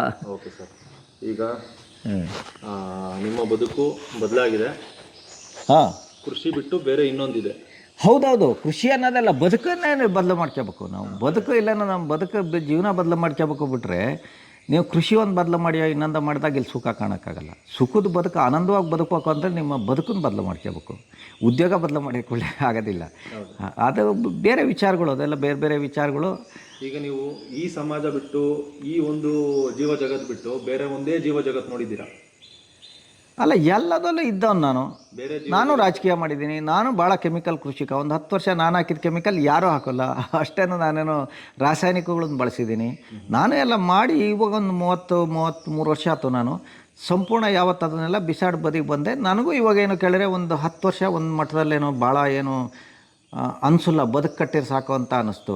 ಸುಲಭದ ಬದುಕು ಕಟ್ಟಬೇಕು ಅಂತ ಹೊಂಟವನು. ಆ 20 ವರ್ಷದ ಮೇಲೆ ಭೂಮಿಯಲ್ಲಿ ಆದ ಬದಲಾವಣೆಗಳನ್ನು ನೋಡಿ ನನಗೆ ಒಂಥರ ಇಷ್ಟೆಲ್ಲ ಇದೆಯಾ ಅನ್ನಿಸ್ತು. ಈಗ ಒಂಥರ ನಾನು ಭ್ರಮೆಗೊಳಗಾಗಿದ್ದೀನಿ. ನಾವು ಏನಿಲ್ಲದೆ ಭೂಮಿ ಇಷ್ಟೆಲ್ಲ ಕೊಡಬಲ್ವಾ, ನಾವು ಯಾಕಾಗ ಅಷ್ಟೆಲ್ಲ ಕಷ್ಟಪಟ್ಟು ಆ ಕೆಮಿಕಲ್ಗಳು ಇನ್ನೊಂದು ಹಾಕಿ ಅಷ್ಟನ್ನು ಮಾಡ್ತೀವಿ, ನಮ್ಮ ಬೆಳೆಗಳು ನೋಡಿದರೆ ಅಷ್ಟು ಮಟ್ಟಕ್ಕೆ ಹೆಂಗೆ ಬಂತದು ಅಂತೇಳಿ ನಮಗೂ ಅನಿಸುತ್ತೆ. ನಮ್ಮಲ್ಲಿ ಈಗೆಲ್ಲ ಸ್ವಾಭಾವಿಕವಾಗಿ ಎಲ್ಲದೂ ಒಂದು ನಿಯಂತ್ರಣಕ್ಕೆ ಬಂದಿದೆ. ಎಲ್ಲ ವ್ಯವಸ್ಥೆಗಳು ನನ್ನಲ್ಲಿ ಮಂಗಳು ನನ್ನ ಹಣ್ಣು ತೋರಿಸ್ತೀರಿ, ಹಲಸೆಲ್ಲ ಎಷ್ಟು ನನ್ನ ಬಿದ್ದು ಕೊಳ್ತೋಗುತ್ತೆ, ಹಣ್ಣುಗಳು ತಿನ್ನೋದು ಇನ್ನೊಂದು ಯಾವುದೋ ಇಲ್ಲ. ಸಂಪೂರ್ಣವಾಗಿ ನಿಮಗೇನು ಅಂತ ಹೇಳಿದರೆ, ನಿಮಗೆ ಕೃಷಿ ಜಗತ್ತಲ್ಲಿ ಸಂಶೋಧನೆಗಳು ಎಲ್ಲಿ ಕಳೆನಾಶಕ ಮತ್ತು ಡ್ರೋನಲ್ಲಿ ವಿಷ ಸಿಂಪಡಣಕ್ಕೆ ಶುರುವಾತೋ ಅದು ಒಂಥರ ನಮಗೆ ವಿನಾಶದ ದಾರಿಗಳು ಅಂತ. ಅದರಲ್ಲೇನು 2 ಮಾತುಗಳು ಇಲ್ಲೇ ಇಲ್ಲ. ಈಗೇನೋ ನಾನೇನೋ ನನ್ನ ಆರೋಗ್ಯನೂ ಬಿಟ್ಕೊಂಡು ನೋಡಿ, ಭೂಮಿ ಮೇಲೆ ನಾನು ನೋಡ್ದಂಗೆ ನಿಮ್ಮ ಕಾಳಿಂಗ್ ಸರ್ಪ ಸಮೇತ ನಿಮಗೇನು ಸಿಂಹ ನೋಡಿದ್ರೇನೋ ಕಾಳಿಂಗ್ ಸರ್ಪಕ್ಕೆ ಹೆದರುತ್ತೆ, ಕಚ್ಚಿ ತಿನ್ನಲ್ಲ ಅದನ್ನು. ವಿಷಕ್ಕೆ ಅಷ್ಟೇ ಹೆದರಿಕೆ ಇರಬೇಕಾದ್ರೆ ನೀವು ನಮ್ಮ ವಿಷನೇ ಇಲ್ಲದೆ ಅವರು ತಯಾರು ಮಾಡ್ಕೊಂಡು ಹಾಕ್ಯಂತ ತಿನ್ನಂಥ ಏನಾದರೂ ಅಂಥ ಬುದ್ಧಿಜೀವಿ ಇದ್ದರೂ ಮನುಷ್ಯ ಒಬ್ಬನೇ. ಗೊತ್ತಾಯ್ತಾ? ತನ್ನ ಹತ್ರ ಇಲ್ಲದೆ ಯಾರು ತಯಾರು ಮಾಡಿ ಹಾಕ್ಯಂಡು ತಾನು ತಿಂತೀನಿ ಅನ್ನೋಂಥ ಜೀವಿ ಏನಾದ್ರು ಅಂಥ ಮೂರ್ಖ ಇದ್ದರೆ ಮನುಷ್ಯ ಮಾತ್ರ, ಬೇರೆ ಯಾರಿಲ್ಲ. ಅದು ಇವಾಗೆಲ್ಲ ವಿಷಯಗಳನ್ನೇನು ನೀವು ಡ್ರೋನಲ್ಲೆಲ್ಲ ಹೊಡೆಯೋದು, ಸರ್ಕಾರಗಳದ್ದು ಯಾವುದೇ ಒಂದು ಇದಿಲ್ಲ, ನಿಯಂತ್ರಣಗಳಿಲ್ಲ, ಕೆಟ್ಟ ಕೆಟ್ಟ ವಿಷಯಗಳನ್ನು ತಯಾರು ಮಾಡೋದು, ಕಳೆನಾಶಕ ಹೊಡೆಯೋದು, ಇವನ್ನೆಲ್ಲ ಮಾಡಿ ಒಳ್ಳೆ ಆರೋಗ್ಯ ಬೇಕು, ಒಳ್ಳೆ ಭೂಮಿ ಬೇಕು, ಇವೆಲ್ಲ ಸುಮ್ಮನೆ ಹಗಲುಗನಸುಗಳದೆಲ್ಲ, ಅವೆಲ್ಲ ಸಾಧ್ಯತೆಗಳೇನೂ ಇಲ್ಲ. ಈಗೇನು ಏನೋ ಒಂಥರ ನಾನೇನು ಯಾವುದೋ ಒಂದು ಅಡಿಕೆಕಾಯಿನ ನನಗೆ ಉದುರಾಗುತ್ತೆ ಅಂತೇಳಿ ಡ್ರೋನಲ್ಲಿ ನಾನು ಸಿಂಪಡಣೆ ಮಾಡ್ತೀನಿ ಅಂದರೆ ಇಡೀ ಆ ನಾವೊಬ್ಬರೇ ಬದುಕೋದಲ್ರಿ ಇಲ್ಲಿ. ನಮ್ಮ ಜೊತೆಗೇನು ಕೇಳಿದ್ರೆ ನಿಮಗೆ ಜೇನ್ನೊಣ ಇನ್ನೊಂದು ಅಂತಲ್ಲ, ಅಂಥ ಸಾವಿರ ಪ್ರಭೇದಗಳಿದ್ದಾವೆ. ಅವಷ್ಟು ಇದ್ದಾಗ ಮಾತ್ರ ನಾನು ಬದುಕು. ನಾನೊಬ್ಬ ಏಕಾಂಗಿಯಾಗೇನು ಇಲ್ಲೇನು ಬದುಕಾಗೋಕ್ಕಾಗೋದಿಲ್ಲ. ಅವೆಲ್ಲವೂ ಇದ್ದಾಗ ನಂದೇನು ಕೇಳಿದ್ರೆ ಪರಿಪೂರ್ಣ ಒಂದು ಬದುಕಿರುತ್ತೆ. ನಮ್ಮನೆ ಸದಸ್ಯರೇ ಅವೆಲ್ಲ, ನಿಮ್ಗೆ ಸಣ್ಣ ಬ್ಯಾಕ್ಟೀರಿಯಾದಿಂದ ಹಿಡಿದು ನಿಮಗೆ ದೊಡ್ಡ ಆನೆ ತಿಮಿಂಗ್ಳವರೆಗೆ ಎಲ್ಲ ನಮ್ಮ ಕುಟುಂಬದವರೇ ಅವರು. ನಮ್ಗೆ ಆ ಕಲ್ಪನೆ ಇಲ್ಲ ನಾನೊಬ್ಬ ಬದುಕ್ತೀನಿ ಅಂತ. ಏನು ಅರ್ಥ ಅದು? ಆ ಬದುಕು ಕಟ್ಟೋಕ್ಕೇನೋ ಆಗೋದಿಲ್ಲ. ಅವನ್ನೆಲ್ಲ ಸರ್ಕಾರಗಳಾರ ಒಂದೇ ನಿಯಂತ್ರಣಗಳು ಹಾಕಬೇಕು, ಇಲ್ಲ ಜನಸಾಮಾನ್ಯರಿಗಾರ ಆ ತಿಳುವಳಿಕೆಗಳನ್ನು ಬರಬೇಕು. ಅದು ಎರಡು ಇಲ್ಲ ಅಂಥೇಳಿ ಅದೇನು ವಿನಾಶದ ದಿಕ್ಕು ಅಂತ ಪ್ರಕೃತಿನೇ ಮಾಡಿಸ್ತಾ ಇದೆ, ಅದಕ್ಕೇನು ತಡೆ ಇಲ್ಲ ಅಂತಲೇ ಲೆಕ್ಕ. ಅದರಲ್ಲಿ ಏನು ನಾನೇನೋ ಬದುಕನ್ನು ಎಲ್ಲಿ ನಾನೇನೋ ಪರಿಪೂರ್ಣತೆ ದಿಕ್ಕಿಗೆ ಸಾಗೋಕ್ಕೆ ಶುರು ಮಾಡಿದೆ, ನನಗೆ ಎಲ್ಲ ಅರ್ಥ ಆಯ್ತು ಅಂಥೇಳಿ ನನಗೆ ಎಲ್ಲದೂ ಸಿಕ್ಕಿದ್ದು ನನಗೆ ಕಾಡಿನಲ್ಲಿ. ನನಗೇನು ನಾಡಲ್ಲಿ ಏನೂ ಸಿಗಲ್ಲ, ನನಗೆ ಯಾವ ಪುಸ್ತಕಗಳಲ್ಲೂ ಸಿಗಲ್ಲ, ಯಾವುದೂ ಸಿಗಲ್ಲ. ಇಲ್ಲಿ ಇಲ್ಲದೇ ಇರೋ ಸುಖ ಇಲ್ಲಿದೆ. ಕಾಡಲ್ಲೇನು ನನಗೆಲ್ಲದು ಸಿಕ್ತು. ಅದಕ್ಕೆ ಅದಕ್ಕೋಸ್ಕರ ನನಗೊಂದು ಜ್ಞಾನದ ಲೋಕ, ನನಗದು ಜ್ಞಾನ ಭಂಡಾರ. ಅದು ಯಾಕೆ ಕಾಡೇನೋ ನಿಮಗೇನೋ ಎಲ್ಲದನ್ನು ಸಿಗುತ್ತೆ ಅಂತೇಳಿದರೆ, ಸೃಷ್ಟಿನಲ್ಲಿ ಭೂಮಿ ಮೇಲೆ ಫಸ್ಟ್ ಬಂದಂಥ ಜೀವ ಜಗತ್ತೇ ಬಹುಶಃ ಸಸ್ಯ ಜಗತ್ತು, ಆಮೇಲೆ ಪ್ರಾಣಿ ಜಗತ್ತುಗಳು, ಇವೆಲ್ಲ ಸಿಸ್ಟಮ್ ಕಂಟ್ರೋಲಿಗೇನು ಬಂದಿರೋದು. ನೀವು ಸಸ್ಯ ಜಗತ್ತು ಜೊತೆಗೆ ಲೀನ ಆದರೆ ಏನಾಗುತ್ತೆ ಅಂತೇಳಿದರೆ ನಿಮಗೆ ಸೃಷ್ಟಿಯ ಭಾಳ ಹತ್ರಕ್ಕೆ ಹೋಗ್ತೀರಾ, ಬೇಗ ಹೋಗ್ತೀರಾ, ನಿಮಗೆ ಬೇಗ ಜ್ಞಾನಗಳು ಲಭಿಸುತ್ತೆ ನಿಮಗೆ. ಅದ್ರ ಒಳಗಡೆ ನೀವು ಹೋದಷ್ಟು ಆ ರಹಸ್ಯಗಳೆಲ್ಲ ತಿಳಿತಾ ಹೋಗುತ್ತೆ. ಬದುಕೇನೋ ಅರ್ಥ ಆಗುತ್ತೆ. ಇಲ್ಲಿ ನಾವು ಹೆಂಗೆ ಬದುಕಬೇಕು ಅನ್ನೋದು ತಿಳಿಯುತ್ತೆ. ಅಷ್ಟೇ ಅರ್ಥ ಆದರೂ ಸಾಕು. ಅದ್ರ ಮುಂದೆ ಜ್ಞಾನಗಳೇನಿಲ್ಲೇನು ಭಾಳ ಬೇಕಾಗೇನಿಲ್ಲ ನಿಮಗೆ. ಎಷ್ಟು ವರ್ಷ ಬದುಕ್ತೀವಿ, ಏನು ಅದನ್ನೆಲ್ಲ ಮಾಡೇನೋ ಏನು ಮಾಡ್ತೀರಾ. ಮತ್ತು ಪ್ರಕೃತಿನೂ ಬದಲಾಗ್ತಾ ಇದೆ ಹಂತವಾಗಿ. ಪ್ರತಿ ವರ್ಷವೂ ಪ್ರತಿ 100 ವರ್ಷ 500 1000 ವರ್ಷಗಳಲ್ಲಿ ಬದಲಾವಣೆ ಆಗಿರುತ್ತೆ. ಇಲ್ಲಿ ಈ ವಸ್ತುಸ್ಥಿತಿ ಇರೋದಿಲ್ಲ ಅಲ್ವ. ನಾವು ಎಷ್ಟು ವರ್ಷ ಬದುಕ್ತೀವಿ? ಒಂದು 100 ವರ್ಷ. ಹಾಗಾಗೇನು ನಾವು ಅದ್ರ ಜೊತೆಗೆ ಹೋಗ್ಬೇಕು ಬಿಟ್ರೆ ಇನ್ನೊಂದು ಅವೆಲ್ಲ. ಮತ್ತು ಇಲ್ಲೇನು ಭಾಳ ದೊಡ್ಡದೇನಿಲ್ಲ. ನಾ ತಿಳಿದಂಗೆ ಏನು ಅಂತೇಳಿದರೆ, ನಿಮಗೆ ಪ್ರಕೃತಿ ಈಗೇನು ಭೂಮಿ ಎಲ್ಲಿಂದ ಶುರುವಾತು ಗೊತ್ತಿಲ್ಲ, ಎಷ್ಟು ಬಿಲಿಯನ್ ಕೋಟಿ ವರ್ಷ ಗೊತ್ತಿಲ್ಲ, ಅಷ್ಟು ಹಿಂದಿಂದ ಬಂದು ಇಲ್ಲಿಗೆ ತಲುಪಿದ್ದೀವಿ. ಇನ್ನು ಮುಂದೆ ಎಷ್ಟು ಹೋಗುತ್ತೆ ಅನ್ನೋದೇ ಗೊತ್ತಿಲ್ಲ. ಆದರೂ ಆಯಸ್ಸಿಗೆ ಬಹುಶಃ ನಮ್ಮ ಮನುಷ್ಯನ ಒಂದು 100 ವರ್ಷ ಈ ಆಯಸ್ಸುಗಳೆಲ್ಲ ನಿಮಗೇನು ವಿಭಜನೆ ಮಾಡೋಕ್ಕೆ ಹೋದರೆ ಮತ್ತೆ ಒಂದು ಭ್ರಮೆ. ನಿಮ್ಮ ಗಣಿತಶಾಸ್ತ್ರದಲ್ಲಿ ಯಾರಲ್ಲೂ ನಿಮ್ಮ ಹತ್ರ ಡಿವೈಡ್ ಮಾಡೋಕ್ಕಾಗಲ್ಲ. ಅದು ಇಷ್ಟು ಗಾತ್ರ ಅಂತ ಅಂದರೆ ಏನು ಅಂತೇಳಿದ್ರೆ, ಭೂಮಿ ಆಯಸ್ಸು ಮನುಷ್ಯನ ಆಯಸ್ಸು ಎಷ್ಟು ಚಿಕ್ಕದು ಅಂತೇಳಿ ನಿಮ್ದೊಂದು ಭ್ರಮೆ ಅಷ್ಟೇ. ಅಷ್ಟು ಸಣ್ಣ ಆಯಸ್ಸು ನಮ್ಮ 100 ವರ್ಷ, ನಮಗೆ 100 ವರ್ಷ ದೊಡ್ಡದು. ಹಾಗಾಗಿ ಇಲ್ಲೇನೋ ಭಾಳ ಆಧಾರ ಇಲ್ಲ, ನಾನೇನೋ ಅಂಥ ಬದುಕಂಥದ್ದು ಏನಿಲ್ಲ ಇಲ್ಲಿ. ನಿಮಗೆ ಅಸ್ತಿತ್ವನೂ ಅಷ್ಟೇ. ನಿಮಗೇನು ಅನಿಸುತ್ತೆ ಅಂತೇಳಿ ನಮಗೇನೋ ಭಾಳ ದೊಡ್ಡದು ಅನಿಸುತ್ತೆ. ನೀವು ಒಂದು ಹಂತಲ್ಲಿ ಯೋಚನೆ ಮಾಡ್ತಾವ್ರೆ, ನಮ್ಮ ಹೊಟ್ಟೆ ಕಲ್ಲೊಳಗೆ ಹುಟ್ಟಿ ಸಾಯಂಥ ಸಾವಿರ ಬ್ಯಾಕ್ಟೀರಿಯಾಗಳು ಅದೇ ದೊಡ್ಡ ಬ್ರಹ್ಮಾಂಡ ಅಂತ ಹೇಳಿ ಯಾಕೆ ಸಾತ್ತಿರಬಾರ್ದು? ನಾವು ಹೇಳ್ತೀವಿ ಸೂರ್ಯ ಒಂದು ಸಣ್ಣ ನಕ್ಷತ್ರ, ಭೂಮಿ ಹತ್ತಿರ ಇರೋದು ಇಂಥ ಕೋಟಿ ನಕ್ಷತ್ರಗಳಿದೆ ಅಂತೀವಿ. ಅದು ಅಗಾಧತೆ ನಿಮಗೆ ಭ್ರಮೆ ಅಷ್ಟೇ, ಅಳತೆ ಅಲ್ಲ ಅದು. ನಮ್ಮ ಅಸ್ತಿತ್ವ, ನಮ್ಮ ಅಗಾಧತೆ ಇದೆಲ್ಲ ಒಂದು ಭ್ರಮೆ ಅಷ್ಟೇ ನಮಗೆ. ಆ ಬ್ರಹ್ಮಾಂಡಕ್ಕೆ ನೀವು ಹೋಲಿಕೆ ಮಾಡಿದರೆ ನಮ್ದು ಏನೇನೂ ಅಲ್ಲ. ಅದರಲ್ಲಿ ಅಷ್ಟೇನೋ ನಾವೇನು ಏನು ಮಾಡೋದಿದೆ ನಮ್ಗೆ ಗೊತ್ತೇ ಇಲ್ದಿದ್ದ ಲೋಕ. ಅದು ಒಂದು ಭ್ರಮೆ, ಅಂದಾಜು, ಅಳತೆ ಅಲ್ಲ ಅದು. ಅಷ್ಟೆಲ್ಲ ದೊಡ್ಡ ಏನೇನೋ ಕಲ್ಪನೆಗಳು ಏನಕ್ಕೆ ಬೇಕು ಅಲ್ವಾ? ಇದ್ದಂಗೆನೂ ಸ್ವಾದಿಷ್ಟವಾಗಿ ಮಾಡ್ಕೊಂಡು ಹೋಗೋದೇ ಬದುಕು. ಈ ಕ್ಷಣ ಬದುಕು. ಇವತ್ತೇನು ಕೊಡ್ತಾನೆ ಈಗ ಈ ಕ್ಷಣ. ನಿಮ್ಮ ಹತ್ರ ಮಾತಾಡ್ತಾಯಿದ್ದೀನಿ, ಮಾತಾಡಬೇಕು. ಈಗೇನೋ ಈಗ ಊಟ ಮಾಡಬೇಕು, ಡ್ರೈವಿಂಗ್ ಮಾಡಬೇಕು ಅಷ್ಟೇ. ನಿದ್ದೆ ಮಾಡಬೇಕು. ನಿದ್ದೆ ಮಾಡ್ಬೇಕಾದ್ರೆ ಡ್ರೈವಿಂಗ್ ಮಾಡೋಕ್ಕೆ ಹೋಗಬಾರ್ದು, ಅಥವಾ ವ್ಯವಹಾರಗಳಿಗೆ ಹೋಗಬಾರ್ದು. ಅಡುಗೆ ಮಾಡ್ಬೇಕಾದ್ರೆ ಇನ್ನೊಂದೇನೋ ಚಿಂತನೆಗೆ ಹೋಗಬಾರ್ದು. ನಿಮ್ಮ ಹತ್ರ ಮಾತಾಡ್ಬೇಕಾದ್ರೆ ನನ್ನ ಹತ್ರ ಮೊಬೈಲ್ ಇಟ್ಕೊಂಡು ನಾನು ಎದ್ದು ಓಡೋಗೇನೋ ಹಲೋ ಅನ್ನಬಾರ್ದು ಅಲ್ವಾ? ನಿಮಗೂ ಹಿತಲ್ಲ, ನನಗೂ ಹಿತಲ್ಲ. ನಾನು ಏನು ಮಾಡ್ತೀನೋ ಅದನ್ನು ಪ್ರೆಸೆಂಟ್ ಮಾಡಿದರೆ ಅದೇ ಸಕ್ಸಸ್ಸು, ಅದೇ ಜೀವನ, ಅದೇ ಖುಷಿ, ಅದೇ ನೆಮ್ಮದಿ ಅಷ್ಟೇ.